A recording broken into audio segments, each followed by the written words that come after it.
جو میں ابھی تقریر کر چکا ہوں حدیث کے درس میں، ایمان بے شک دل میں، تقوی کے لیے بھی آپ نے فرمایا تھا تقوی ہاں ہونا، تقوی یہاں ہے، مگر جیسے تقوی کے آثار جو ہیں وہ ظاہر ہوں گے انسان کے اعمال پر، اس کا ظہور ہوگا۔ ایمان جو ہے اگر مضبوط ہے، زندہ ہے، تو اعمال بھی اس کے مطابق ہوں گے۔ تو اس لیے ایمان والے ہو تم، اس کا مطلب یہ ہے کہ ایمان کے تقاضے تمہارے بدن سے پورے ہو رہے ہیں، تو پھر کوئی سوال پیدا نہیں ہوتا کہ پھر دنیا میں تم رسوا ہو اور تم ناکام ہو۔ اونچ نیچ تو ہو سکتی ہے، کامیابی تمہاری ہے۔ اب مسلمان اگر پٹ رہے ہیں دنیا میں، ہر جگہ پٹ رہے ہیں، تو کیوں پٹ رہے ہیں؟ ہمیں کیا، ہم سے کیا غلطی ہو گئی؟ ہم پٹ رہے ہیں دوسروں غیروں کے ذریعے سے، وہ کیا ہم سے اچھے ہیں؟ تو مشرکین مکہ اچھے تھے کہ جنہوں نے 70 صحابہ کو شہید کر دیا؟ ظاہر ہے کہ یہ تو نہیں کہہ سکتے کہ مسلمان تو گئے نیچے اور جو ہے مشرکین مکہ لمحے کیا محبوب ہو گئے، یہ تو نہیں کہا جائے گا۔ تو جس طرح سے غزوہ احد میں مشرکین مکہ جو ہیں وہ انہوں نے 70 صحابہ کو شہید کیا ہے، تو اسی طرح سے یہ ہے کہ بھئی مسلمانوں سے اگر غلطیاں ہو رہی ہیں اور اس کی وجہ سے غیر مسلم مسلمانوں کو پیٹ رہے ہیں، ان کو نہیں دیکھنا، اپنے کو دیکھنا کہ ہم سے کیا غلطیاں ہو رہی ہیں جس کی وجہ سے یہ ہو رہا۔ تو ان کو تو مومنین یہ قید لگائی ہے، ان یمسسکم قرح فقد مس القوم قرح مثلہ۔ یہاں فرماتے ہیں اگر انہوں نے آج تم کو زخم لگایا ہے تو اس قوم کو بھی ایسا ہی زخم اس سے پہلے لگا چکے ہو تم۔ غزوہ بدر میں کیا ہوا تھا؟ 70 سردار مارے گئے تھے قریش کے اور 70 قید ہو کے آئے تھے، تو تم تو ایسا ہی زخم لگا چکے۔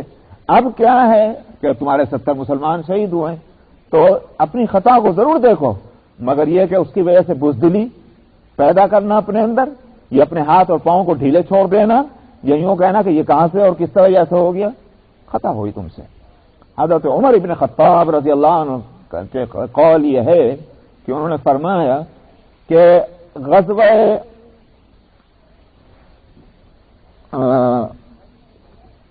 غزوہ بدر کے جو قیدی آئے تھے تو ان قیدیوں کے تعلق سے نبی کریم صلی اللہ علیہ وسلم نے مشورہ لیا تھا کیا ہونا چاہیے۔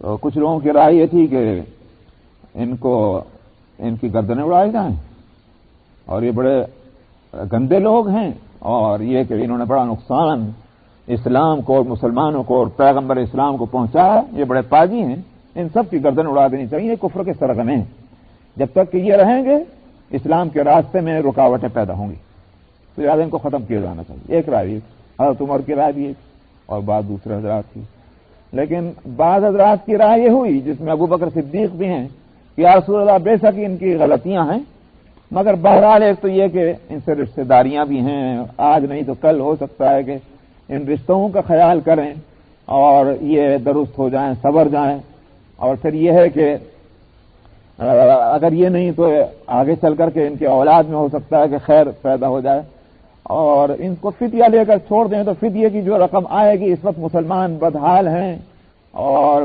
فائنینشلی بہت پرابلم میں ہیں، اور اسلام کے کاموں میں بھی پیسے کی ضرورت ہے، فنڈز کی ضرورت ہے، تو فدیہ لے لیے جائے تو فدیے سے فائدہ اسلام کو مسلمانوں کو بھی پہنچے گا، ان کی جان چھوٹے گی تو یہ احسان ہوگا، ہو سکتا ہے اس احسان کے اثر کو محسوس کریں۔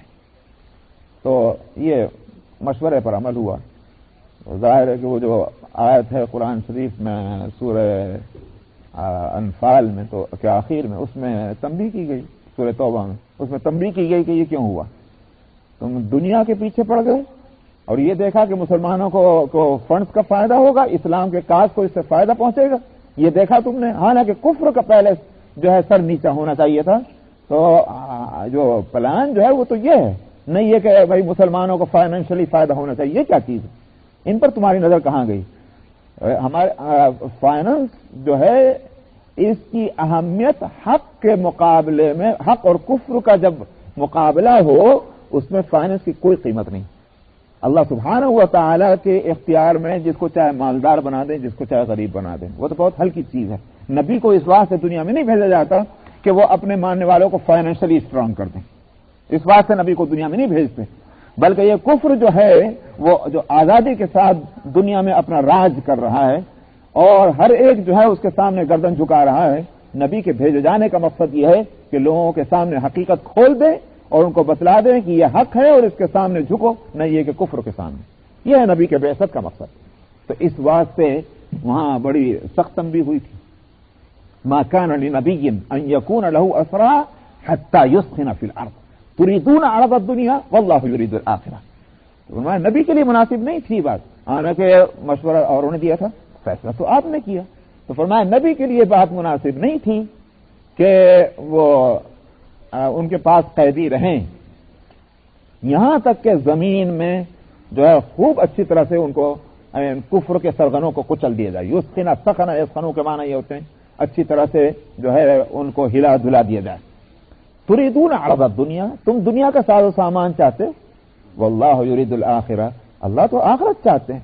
تو یہ تنبیہ وہاں ہوئی۔ تو حضرت عمر رضی اللہ عنہ کہتے تھے کہ چونکہ غزوہ بدر کے قیدی جو 70 تھے ان کے بارے میں فیصلہ غلط ہوا، غزوہ احد میں 70 مسلمان شہید ہوئے۔ بہرحال یہ بھی ایک حضرت عمر رضی اللہ عنہ کا ایک اپنا وہ ہے جو کہ ایک رائے ہے اور ایک حکمت یہ بھی ہے، اسباب میں سے ایک سبب یہ بھی ہو سکتا ہے، ورنہ یہ کہ اللہ سبحانہ و تعالی حقیقی سبب اور علت کو تو وہ جانتے ہیں۔ تو یہاں فرمایا کہ ان یمسسکم قرح، اگر تمہیں انہوں نے کوئی زخم لگایا ہے تو قوم کو بھی اس سے پہلے ایسا زخم لگ چکا ہے۔ وَتِلْكَ الْأَيَّامُ نُدَاوِلُهَا بَيْنَ النَّاسِ، یہ دن ہے جس کا ہم الٹ پھیر ہم لوگوں کے بیچ میں کرتے رہتے ہیں۔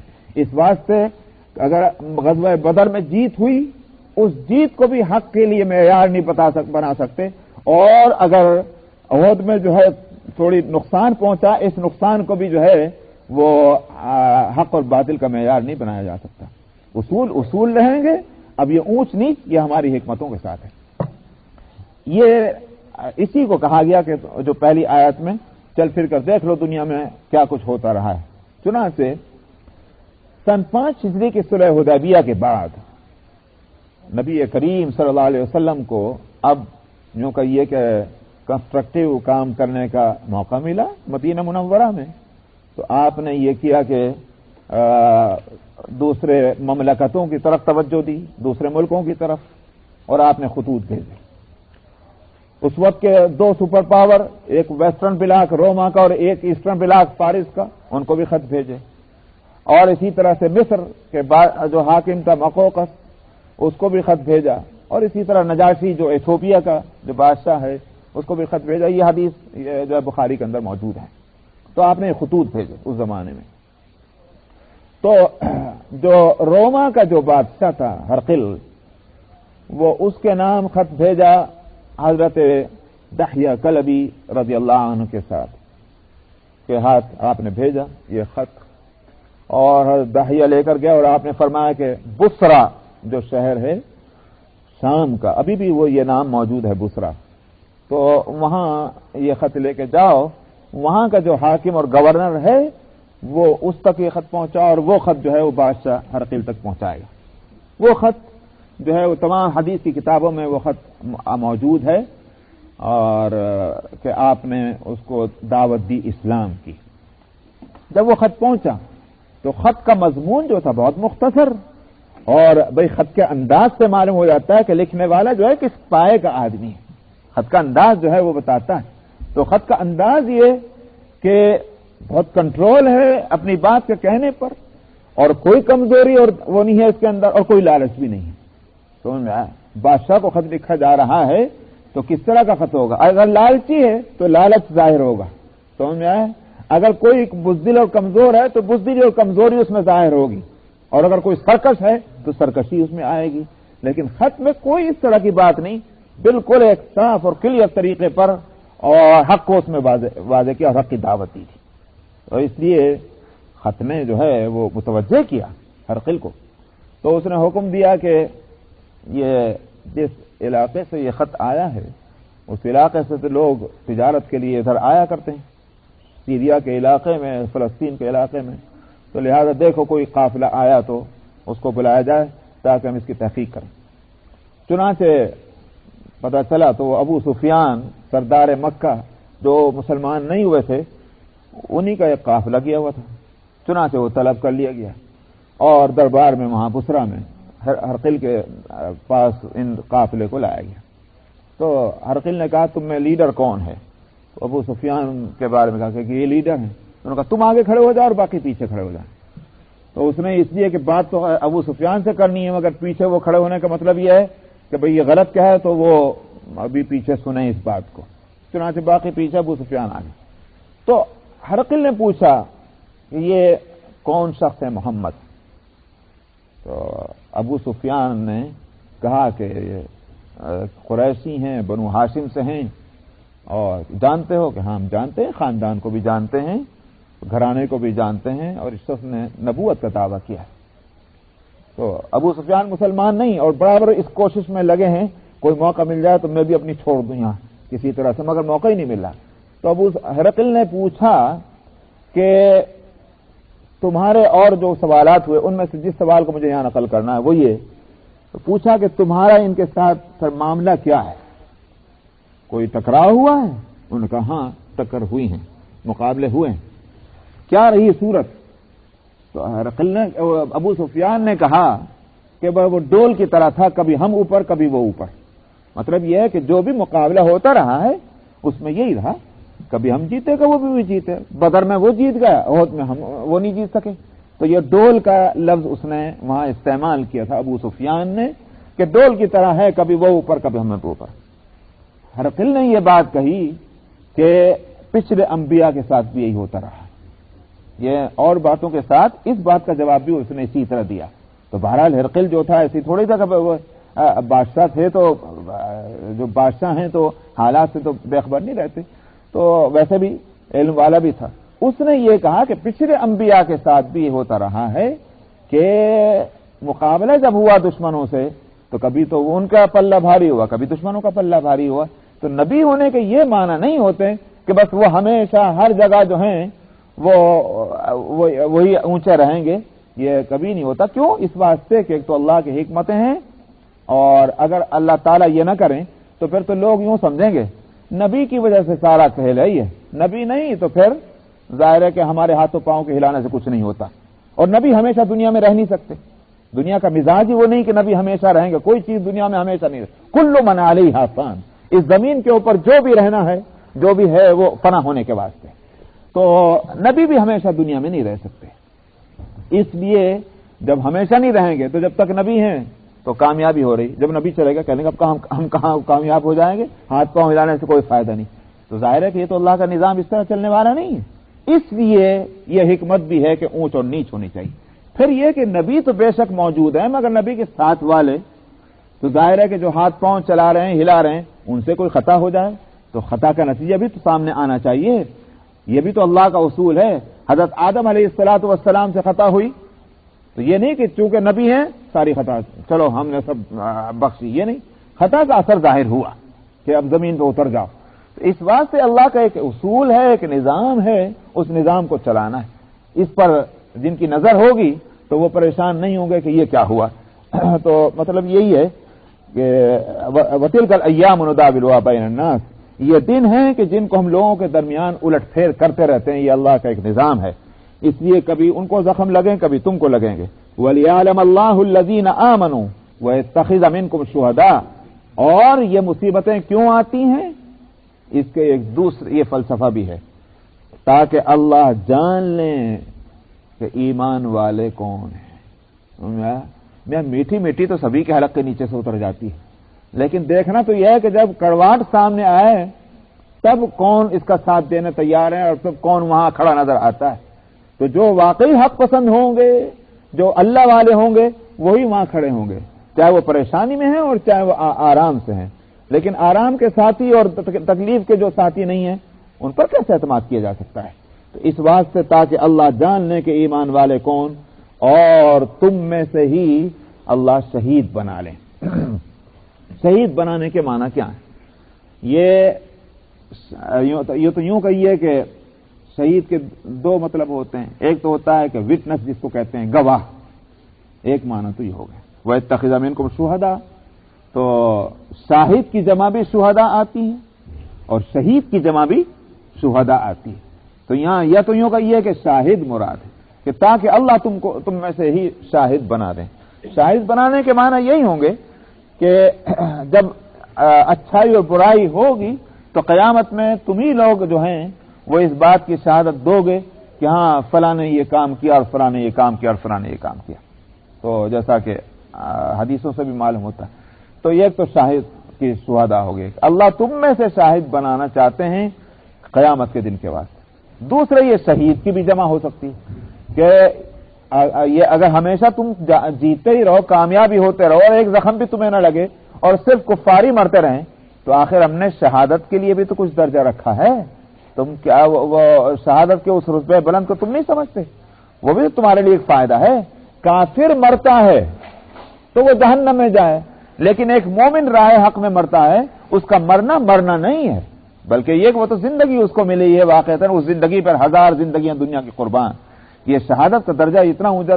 حدیث آپ کو یاد ہوگی جو حدیث کے درس میں گزر چکی ہے کہ نبی کریم صلی اللہ علیہ وسلم نے فرمایا تھا کہ میری تو یہ خواہش ہے کہ میں اللہ کے راستے میں شہید کیا جاؤں، پھر میں زندہ ہوں، پھر شہید کیا جاؤں، پھر زندہ ہوں، پھر میں شہید کیا جاؤں.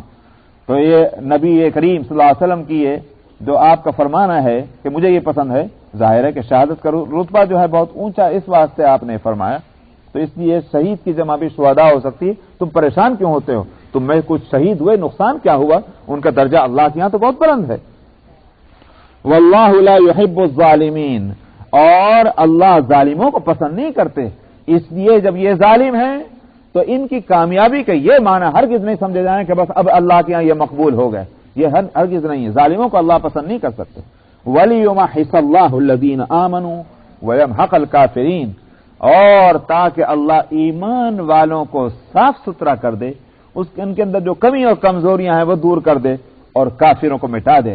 اس لیے کہ اگر کمزوری رہے گی، کمزوری کے ساتھ آدمی زیادہ دیر نہیں چلا کرتا. وہ کمزوری ختم ہو جائے تو دیر تک چلے گا. سمجھ میں آئے؟ اس لیے مسلمانوں کے اندر کمزوریاں ہیں، دور ہونی چاہیے. صحابہ جیسی جو جماعت ہے ان کے اندر بھی اللہ نے کمزوریوں کا جو ہے ایک تو اثرات دکھلائے اور اس کے نتائج سے ان کا سامنا کرایا، اور دوسرے فرمایا کہ تمہارے اندر یہ کمزوری نہیں ہونی چاہیے. تو بھلا بتائیے پھر ہم جیسے لوگ جو ہیں ہزار کمزوریاں کیا بلکہ ہزار علم غلم کرنے کے بعد بھی ہیں، ہم اس بات کا دعویٰ کریں کہ اور مطالبہ کریں کہ مدد تو ہماری ہونی چاہیے؟ یہ کیسے؟ اس لیے فرمایا کہ اللہ تعالیٰ ایمان والوں کو ان کی کمزوریاں دور کر دے اور کافروں کو مٹا دے. ام حسبتم ان تدخلوا الجنہ، کیا تم نے یہ خیال کر رکھا ہے کہ تم جنت میں داخل ہو جاؤ گے؟ اور اللہ نے ابھی اس بات کو نہیں جانا کہ تم میں سے کون ہیں جو جہاد کر رہے ہیں، اور جان لے اس بات کو کہ کون ہیں جو صبر کرنے والے ہیں. تو یہ صبر کے ساتھ ہی جہاد ہوتا ہے، اور صبر ایک وصف ہے، اور اس وصف کا ظہور ہونا چاہیے دنیا کے اندر. یہ باتیں آئے بغیر سامنے تم سمجھتے ہو کہ اپنا میٹھی میٹھی کھاتے کھاتے سوتے سوتے بستروں پہ اور جنت میں پہنچ جاؤ گے. یہ نہیں ہو سکتا، یہ کبھی نہیں ہوگا. اسی لیے حدیث میں بھی آتا ہے حفت الجنت بالمکارہ، جنت جو ہے وہ ناپسندیدہ چیزوں سے گھری ہوئی ہے. یہ ناپسندیدہ چیزوں سے گھری ہوئی ہونے کا معنی کیا ہے؟ نفس جن چیزوں سے کو پسند نہیں کرتا، نفس انسان کا، تو وہ نفس جو امارۃ بالسوء ہے، جو برائیوں کی طرف زیادہ لپکتا ہے، وہ نفس. تو وہ نفس جو ہے جن چیزوں کو پسند نہیں کرتا ان چیزوں سے گزر کر ہی پھر آدمی نفس کے خلاف چل کر ہی تو انسان پھر جنت والے کام کرتا اور جنت میں پہنچ پاتا ہے. تو اس لیے فرماتے ہیں کیا تم نے خیال کیا کہ تم جنت میں داخل ہو جاؤ گے جبکہ اللہ نے نہیں جانا ہے کہ تم میں سے جہاد کرنے والے کون ہیں اور صبر کرنے والے نہیں ہیں. اللہ نے نہیں جانا کا معنی یہ نہیں ہے کہ جب تک انسان صبر کا اظہار نہیں کرے گا اللہ میاں کو پتہ ہی نہیں چلے گا. جب تک انسان جو ہے وہ جہاد نہیں کرے گا اللہ میاں کو پتہ ہی نہیں چلے گا. یہ بات نہیں، بلکہ یہ کہ یہ کہا کرتے ہیں کہ بھئی اچھی بات ہے ہم دیکھیں گے کہ تم نے یہ کام کس طرح سے کیا ہے. تو یہ مطلب نہیں کہ پہلے سے کوئی اندازہ نہیں کہ تمہاری صلاحیتیں کیا ہیں، بلکہ یہ کہ طریقہ یہ کہنے کا. یہاں مقصود یہ ہے کہ تمہاری باتیں سامنے آ جائیں، تمہارے اندر کے یہ کمالات، تمہارے اندر کی خوبیاں، اس کا ظہور ہونا چاہیے. محض یہ نہیں کہ اندر چھپی ہوئی ہیں، اندر چھپی ہوئی ہیں تو کل کو قیامت میں تمہیں جنت میں بھیج جائے گا. دوسرے کہیں گے کون سا کام انہوں نے اچھا کیا تھا کہ ان کو جنت میں بھیج رہے ہیں، اور کون سا کام ہم نے غلط کیا تھا جو ہم جہنم میں جا رہے ہیں. کام ہی ثبوت بنتے ہیں، دل جو ہے وہ ثبوت نہیں بنا کرتا. دل کو تو اللہ جانتے ہیں، لیکن ثبوت کے طور پر جو چیز پیش ہوگی وہ جو ہے یہ اعمال ہے. اسی واسطے حضرت شیخ عبد القادر جیلانی نور اللہ مرقدہ کا فرمانا یہ ہے، ایمان ایک دعویٰ ہے اور اعمال جو ہیں وہ اس کا ثبوت ہیں، پروف ہیں۔ قیامت میں جب کوئی یہ دعوے کے ساتھ پیش ہوگا کہ اے اللہ میں مومن تھا، دنیا میں مومن ہوں، تو اس سے وہاں اس کا ثبوت مانگا جائے گا، لاؤ ثبوت، تو اب ثبوت میں اعمال ہی پیش ہوں گے۔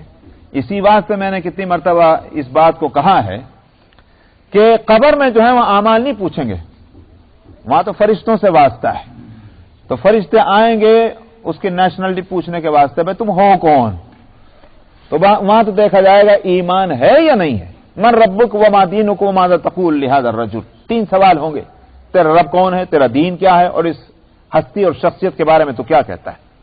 صحیح جواب مل گیا، معلوم ہے مومن ہے، آرام سو جا، بس اب فکر نہیں۔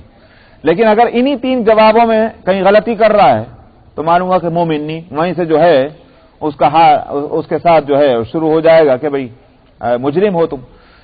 لیکن قیامت جب آئے گی تو وہاں وہ دعویٰ جس کا گویوں کا یہ کہ دنیا میں کرتا آیا ہے، اس دعوے کا ثبوت وہاں مانگا جائے گا۔ اب لاؤ ثبوت، تمہارے پاس کیا ہے؟ نمازیں، روزے، زکوٰۃ، حج، سچائی، ہمدردی، بہی خائی، دیانت، امانت وغیرہ وغیرہ، یہ ساری چیزیں جو ہیں وہ اس وقت پوچھی جائیں گی، اور نمبر وار۔ تو پہلے جیسا کہ پہلے جو ہے نماز کا سوال ہوگا، اسی بات سے حدیث میں بھی آتا ہے کہ جس کی نماز درست سارا دین درست، تو نماز سے ابتدا ہوگی۔ تو اسی نماز کو لوگ یہ کہتے ہیں میاں اصل بات تو لوگوں کے ساتھ ہمدردی کرنا ہے، نماز نہیں پڑھتے تو کیا ہو گیا؟ نماز سے تو ابتدا ہوگی، نماز جس کی درست نہیں ہے، جس نے اللہ کا حق ادا نہیں کیا، وہ بندوں کا حق کہاں سے دے گا؟ سمجھا ہے؟ پہلا حق تو اللہ کا ہے، تو اللہ جو وہ ہمارے خالق ہیں، وہ ہمارے مالک ہیں، وہ ہمارے رب ہیں، جب انہی کے حق میں انسان جو ہے ظالم بن گیا ہے تو وہ دوسروں کا حق کہاں سے وہ چھوڑنے کو وہ ادا کرنے کو تیار ہوگا؟ اس لیے نماز سے اس مسئلے کو شروع کیا جائے گا، تو پھر اور چیزیں پوچھی جائیں گی، تو وہاں اعمال جو ہیں یہ وٹنس ہوں گے۔ تو اس واسطے یہاں جاننے کے معنی یہ ہیں وہ چیزیں ظاہر ہو جائیں۔ وَلَقَدْ كُنْتُمْ تَمَنَّوْنَ الْمَوْتَ مِنْ قَبْلِ أَنْ تَلْقَوْهُ فَقَدْ رَأَيْتُمُوهُ وَأَنْتُمْ تَنْظُرُونَ، تم تو موت کی تمنا کیا کرتے تھے جب اس کے سامنے آنے سے پہلے، اور تم نے اس کو دیکھ لیا۔ فَقَدْ رَأَيْتُمُوهُ وَأَنْتُمْ تَنْظُرُونَ، آنکھوں سے تم نے دیکھا، تو آج تم کیوں اچنبے میں پڑے ہوئے ہو، کیوں پریشان ہوتے ہو؟ یہ کس وقت کی بات ہے کہ جب غزوہ احد میں جانے سے پہلے نبی کریم صلی اللہ علیہ وسلم نے مشورہ لیا کیا ہونا چاہیے، تو کچھ صحابہ کی رائے یہ تھی کہ مدینے میں رہ کر ڈیفنس کریں، لیکن جو جوشیلے تھے انہوں نے خوب آوازیں اٹھائیں، باہر نکلیں گے، باہر جائیں گے۔ کیوں؟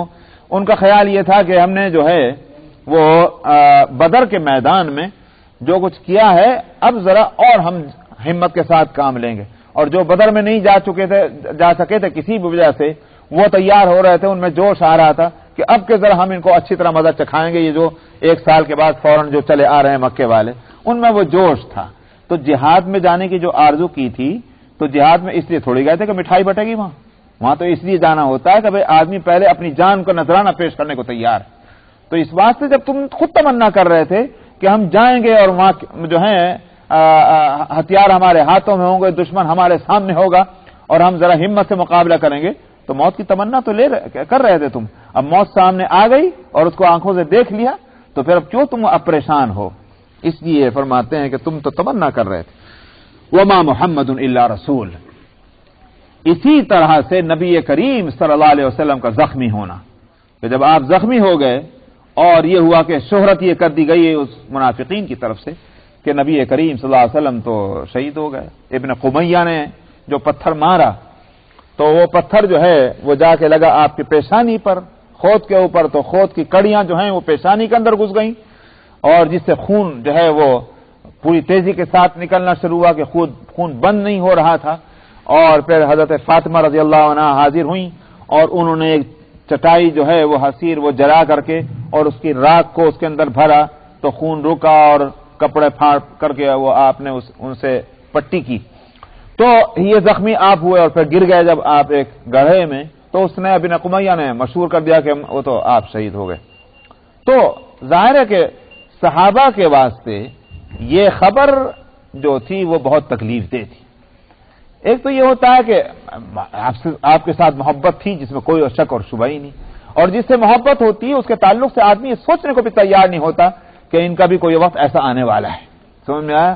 حالانکہ یہ ہوتا ہے کہ بھئی سبھی کو مرنا ہے، کوئی دنیا میں ہمیشہ نہیں رہتا، یہ ایک وہ حقیقت ہے کہ جس کے ماننے میں کوئی شبہ نہیں کرتا، مگر جس سے محبت ہوتی ہے اس کے تعلق سے کبھی بھی آدمی یہ خیال نہیں کرے گا کہ صاحب اس کے لیے بھی وہ وقت آئے گا. تو نبی کریم صلی اللہ علیہ وسلم کے ساتھ صحابہ کو جس طرح کی محبت تھی کہ اپنے جان سے زیادہ پیارے، اپنے ماں سے زیادہ پیارے، اپنی اولاد سے زیادہ پیارے، سب ہر چیز سے زیادہ پیار نبی کریم صلی اللہ علیہ وسلم کے ساتھ اور محبت اور الفت تھی، ان کے تعلق سے کہاں سوچا تھا کہ یہ وقت کبھی آئے گا آپ پر کہ آپ نہ ہوں گے. اور یہ جو شہرت ہوئی تو اب ان کے ہاتھ پاؤں ڈھیلے ہو گئے، بیٹھ گئے.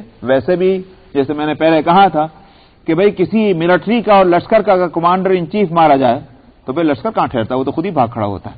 تو اب صحابہ کے ہاتھ پاؤں ڈھیلے ہو گئے، کچھ تو بھاگ کھڑے ہوئے مدینے کی طرف اور کچھ وہاں جو ہے افسردہ اور غم زدہ بیٹھے ہوئے ہیں، جن میں حضرت انس ابن نضر رضی اللہ عنہ نے دیکھا کہ کچھ صحابہ بیٹھے ہوئے.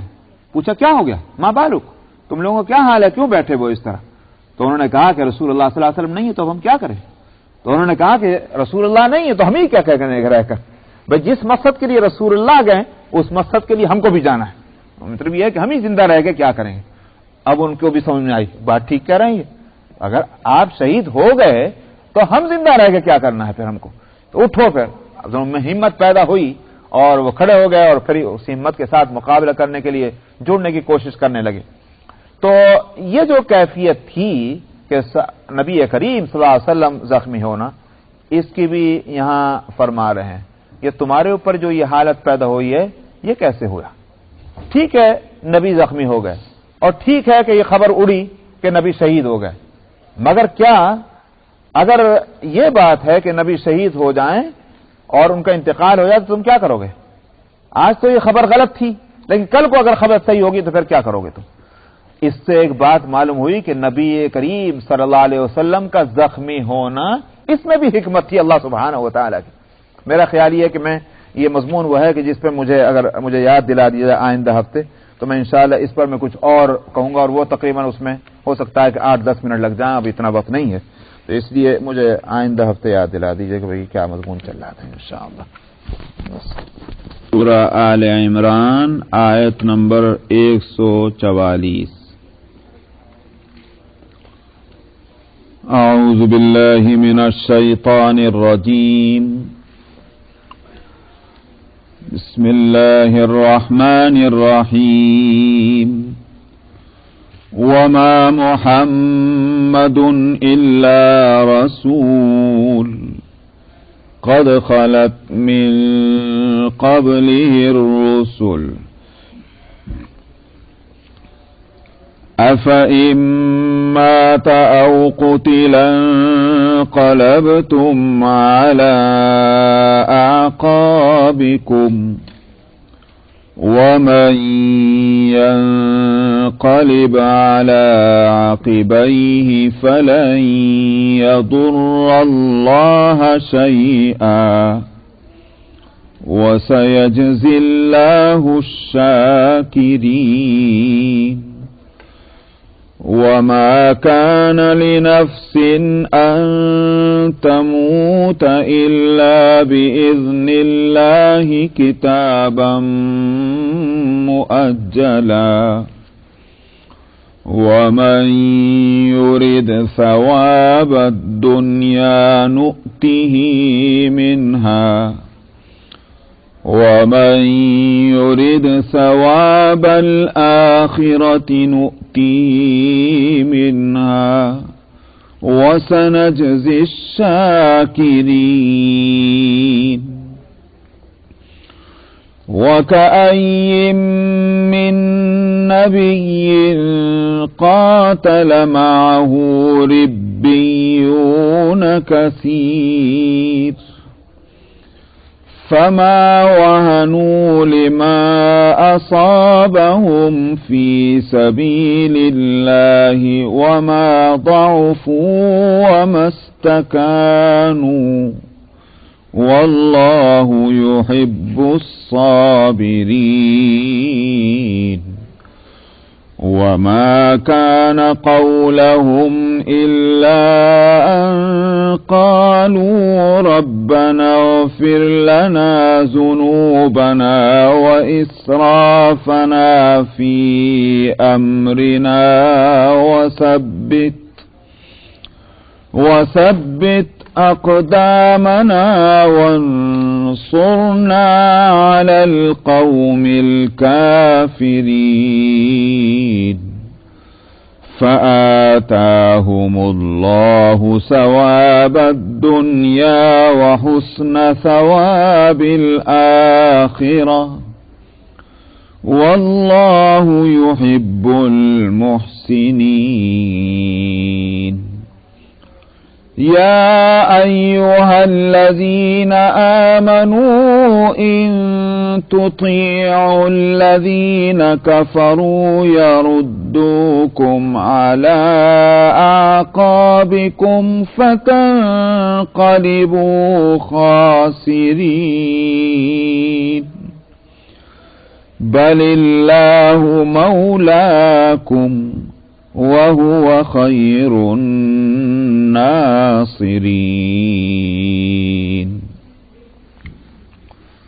صدق اللہ العظیم.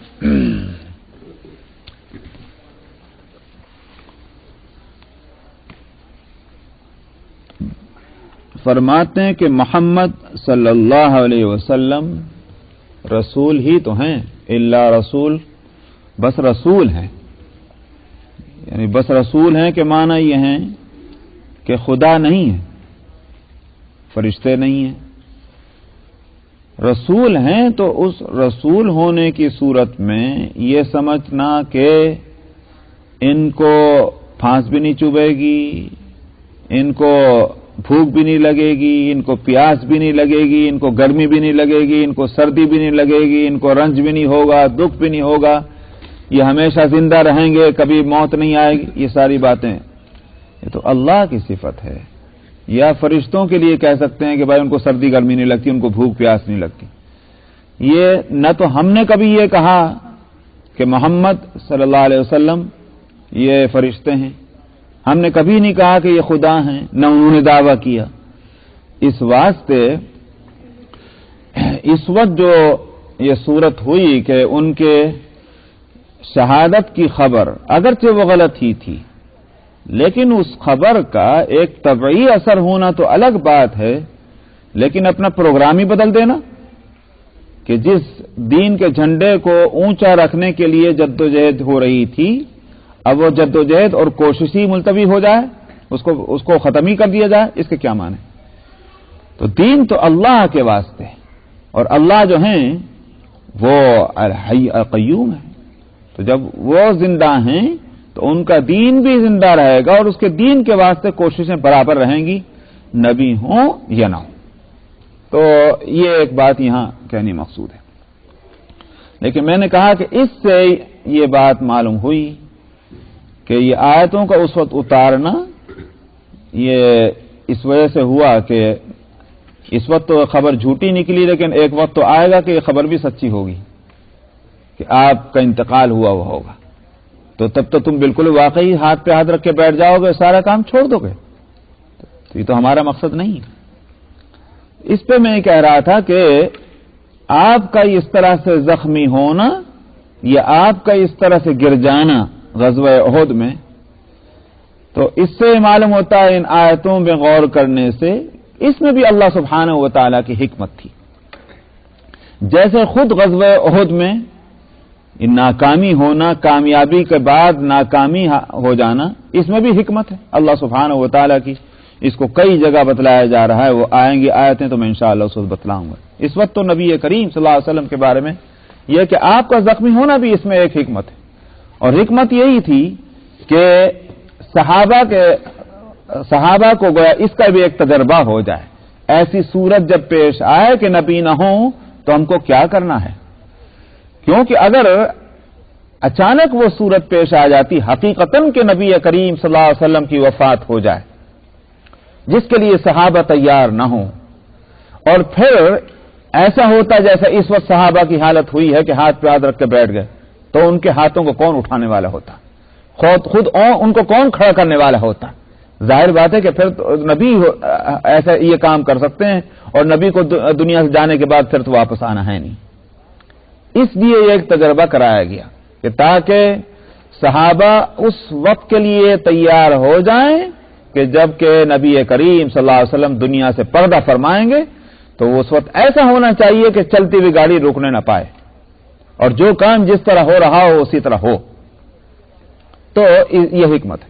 اس لیے میں یہ بات کہا کرتا ہوں کہ نہ صرف یہ کہ نبی کریم صلی اللہ علیہ وسلم کے لیے تو خود آپ کے لیے کیا بلکہ تمام انبیاء علیہ الصلوۃ والسلام کہ قرآن شریف کی آیتوں میں غور کرنے سے یہ معلوم ہوتا ہے کہ معاملات انبیاء علیہ الصلوۃ والسلام کے براہ راست اللہ سبحانہ و تعالی کی نگرانی میں ہوتے ہیں۔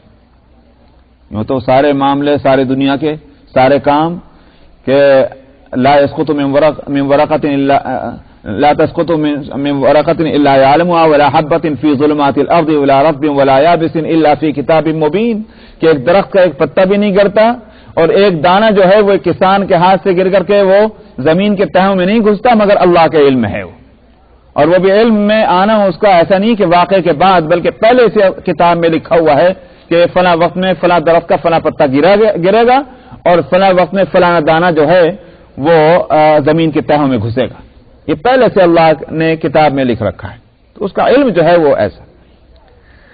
تو یہ تو ایک عام ہے، مگر انبیاء علیہ الصلوۃ والسلام کا معاملہ اوروں سے زیادہ اسپیشل اور خصوصی ہے کہ براہ راست اللہ سبحانہ و تعالیٰ کی نگرانی میں ہوتا ہے۔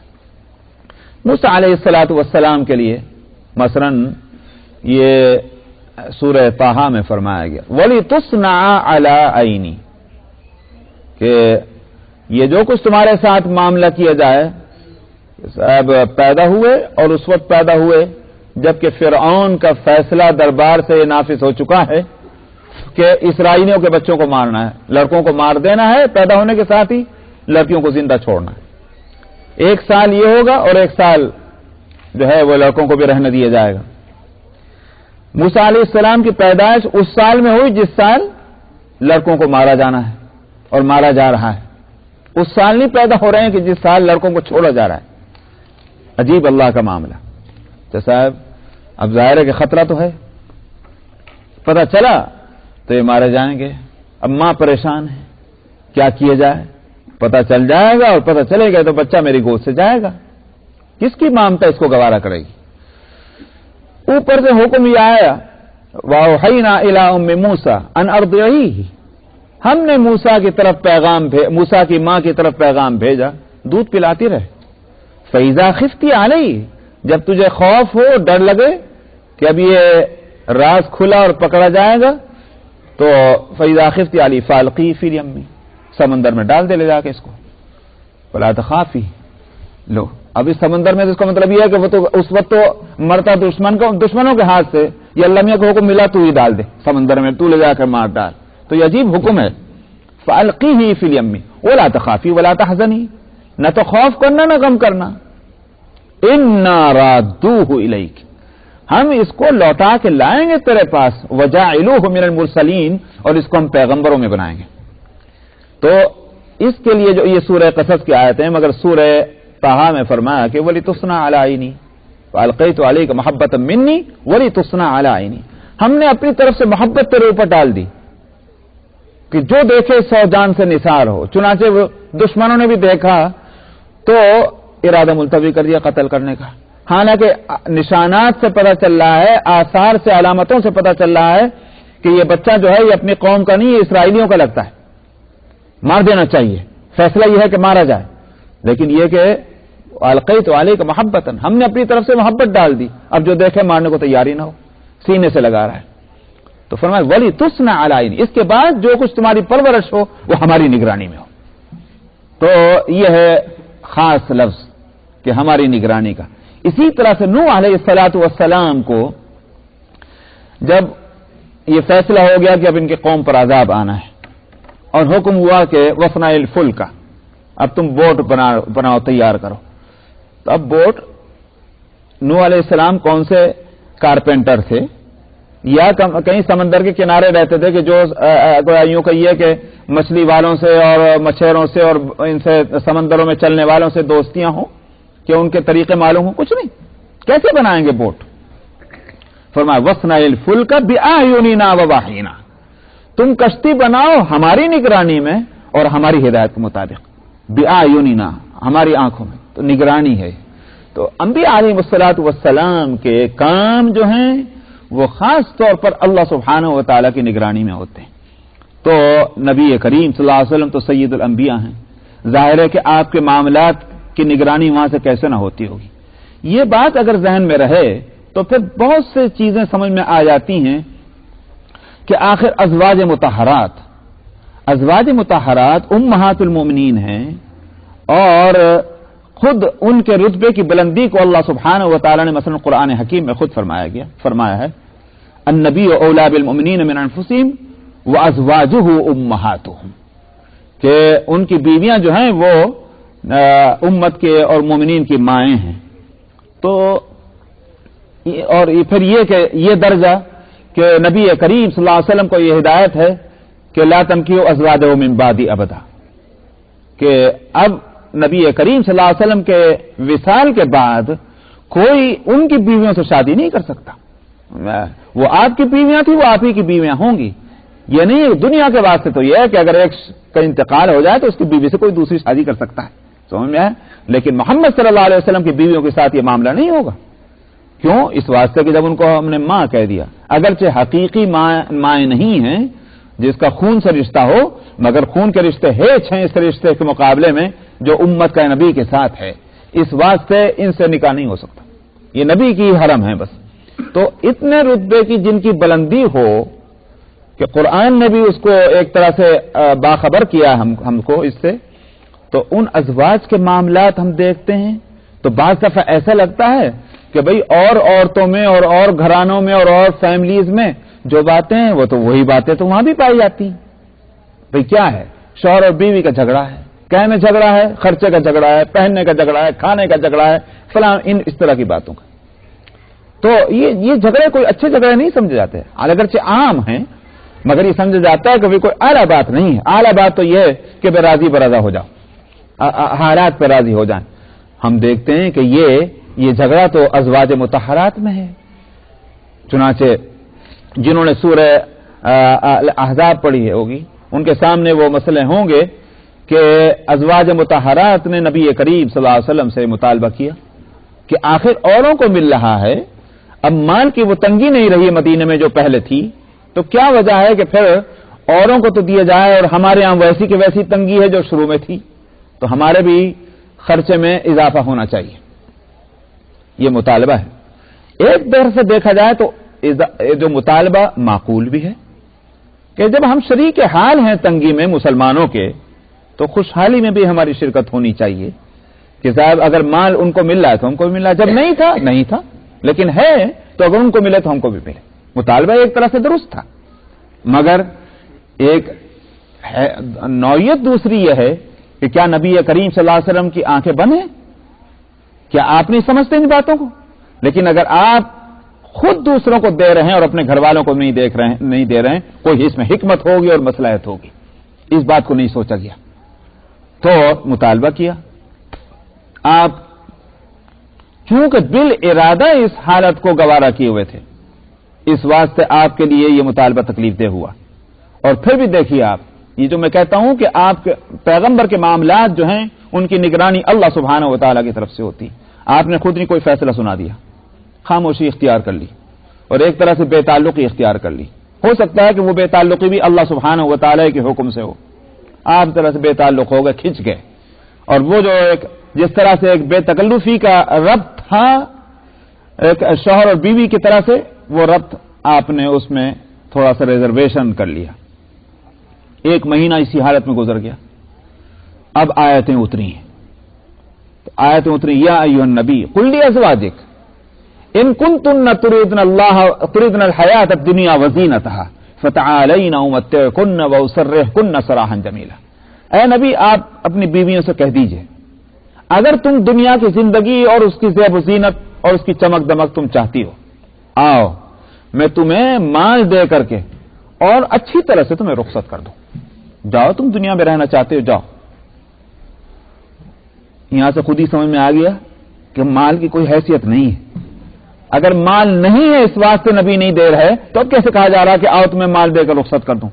مال دینا تو اللہ کے اختیار میں ہے نا، اس واسطے اللہ ہی فرما رہے ہیں کہ کہہ دو ان سے آؤ ہم تم کو مال دے کر کے اور خوبصورتی کے ساتھ رخصت کر دیں۔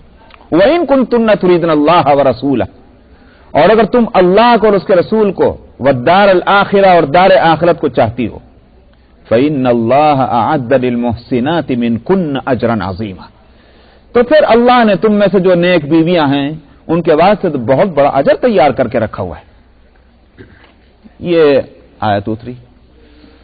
اب نبی کو تو حکم مل گیا، وہاں تو سوچ بچار کا کوئی سوال ہی نہیں، اس لیے آپ نے فوراً اس پر عمل کیا، مگر عمل میں پیغمبرانہ حکمت سے کام لیا۔ یہی ہے کہ پیغمبر کا کام یہ ہے کہ محض ایسا نہیں کہ ادھر سے لیا اور بغیر سوچے سمجھے اس کو آگے پہنچا دیا، بلکہ نبی کو اللہ نے جو عقل دی ہے، ساری دنیا کے عقل مندوں سے بڑھ کر عقل جو ہے نبی کے پاس ہوتی ہے، اس عقل کا استعمال اللہ سبحانہ و تعالی کے احکام کی امپلیمنٹیشن میں اور اس کے نفاذ میں اور اس کی تشریح میں نبی کرتے ہیں۔ تو نفاذ کس طرح سے کیا اس حکم کا؟ اگر آپ سب کو بیوی کو بلا کر اور آپ سب کو بلا کر ان کی میٹنگ کال کر کے اور وہ سب کے سامنے کہہ دیتے تو اس میں امکان تھا کہ جو عائشہ کہیں وہی حفصہ کہیں، جو حفصہ کہیں وہی جو ام سلمہ کہیں، اب شرم آئے گی اس کے خلاف کچھ کہتے ہوئے، تکلفاً ہوگا۔ یہ